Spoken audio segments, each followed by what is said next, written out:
अगर तुम चाहते हो कि तुम हो जाओ, अगर तुम चाहते हो तुम जो हो, परिचय अपने स्वरूप का, अपने स्व का, अगर तुम चाहते हो सुख शांति और समृद्धि आत्मा का, परमात्मा का, तुमने समृद्धि धन को, यश को, मान को, पद को, प्रतिष्ठा को माना ना?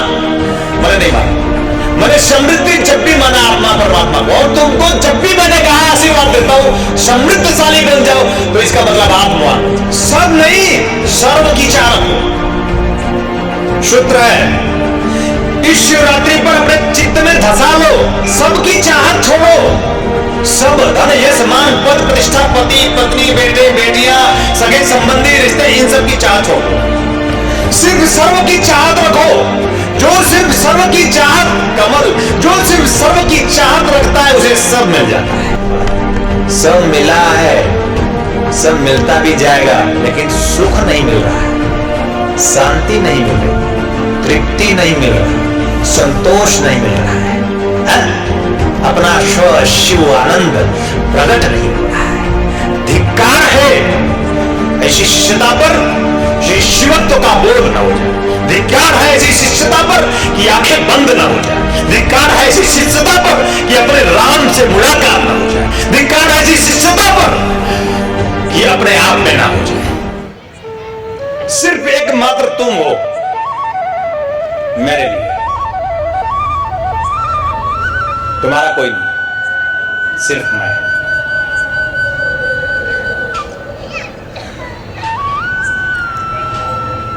ये सत्य है, लेकिन तुम्हारे मन में भी बहुत तुम्हारे हैं, बस यही जीव की स्थिति है। ईश्वर के लिए सिर्फ तुम हो, तुम्हारे लिए सिर्फ ईश्वर नहीं है। जीवन का सबसे बड़ा दुख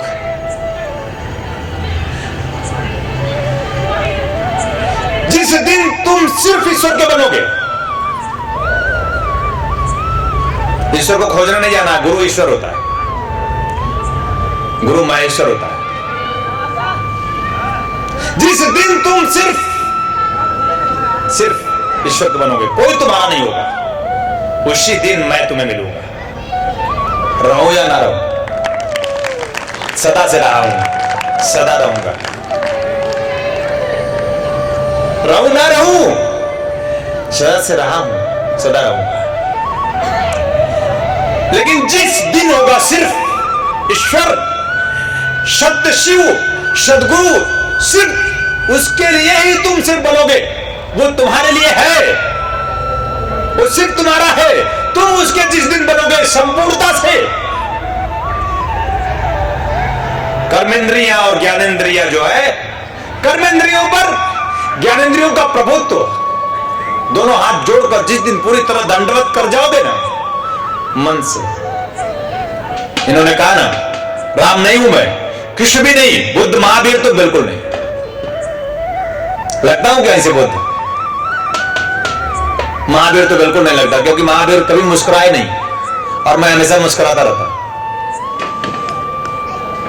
महावीर मुस्कुराना जाने ही नहीं, त्याग को जीवन बना दिया। त्याग मतलब सब छोड़ दो, ये कोई जीवन नहीं, सब छोड़ दो। क्या छोड़ दो? मन से छोड़ दो, सब जियो, मन से बिलग रहकर सब जियो।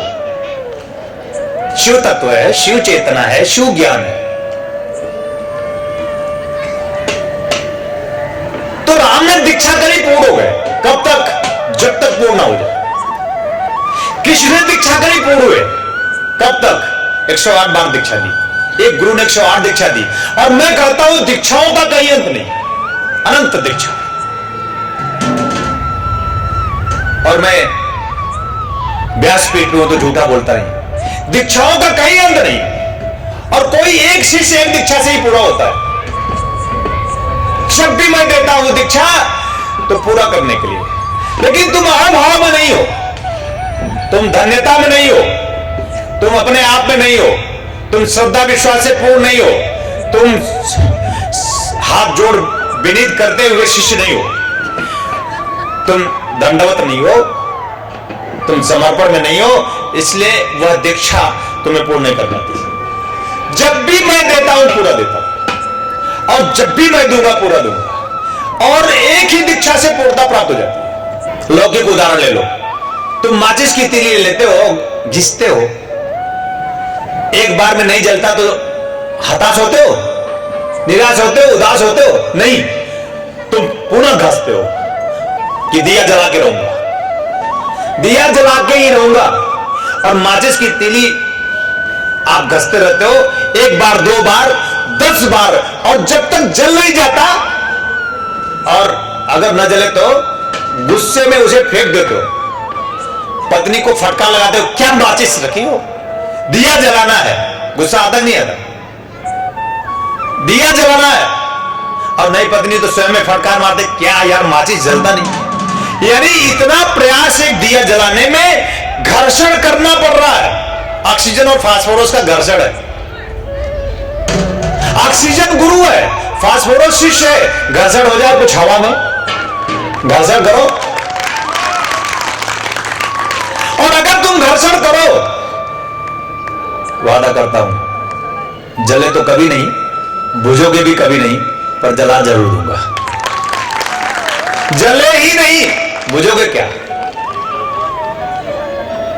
और वादा करता हूं, अगर तुम घर्षण कर जाओ, उतारू हो जाओ, उत्सर्ग करने की भावना में आ जाओ, फलाट कर दूंगा और मेरे सिवा कोई दिखाई न दे।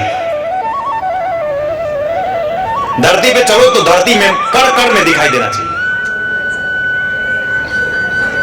ऐसा तो करना पड़ेगा। देखो, ऐसी भावना में आना पड़ेगा। अगर तुम चाहते हो कि तुम हो जाओ, अगर तुम चाहते हो तुम जो हो, परिचय अपने स्वरूप का, अपने स्व का, अगर तुम चाहते हो सुख, शांति और समृद्धि आत्मा का, परमात्मा का, तुमने समृद्धि, धन को, यश को, मान को, पद को, प्रतिष्ठा को माना ना? मैंने नहीं माना। मैंने समृद्धि जब भी माना आत्मा परमात्मा को, और तुमको जब भी मैंने कहा आशीर्वाद देता हूं समृद्धशाली बन जाओ, तो इसका मतलब आत्मवान बन जाओ।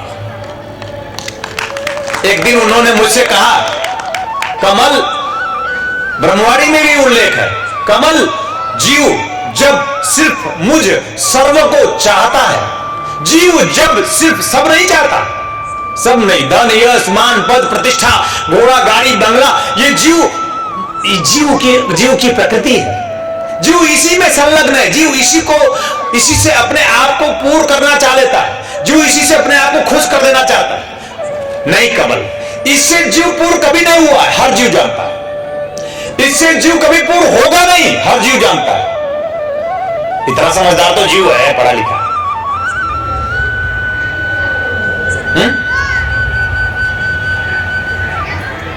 ये पूर्ण कर ही नहीं सकता, और जीव की यही प्रकृति बन गई है। सब नहीं, सर्व की चाहत हो। सूत्र है, इस शिवरात्रि पर अपने चित्त में धसा लो, सबकी चाहत छोड़ो। सब धन, यश, मान, पद, प्रतिष्ठा, पति, पत्नी, बेटे, बेटियां, सगे संबंधी, रिश्ते, इन सब की चाहत छोड़ दो। सिर्फ सर्व की चाहत रखो।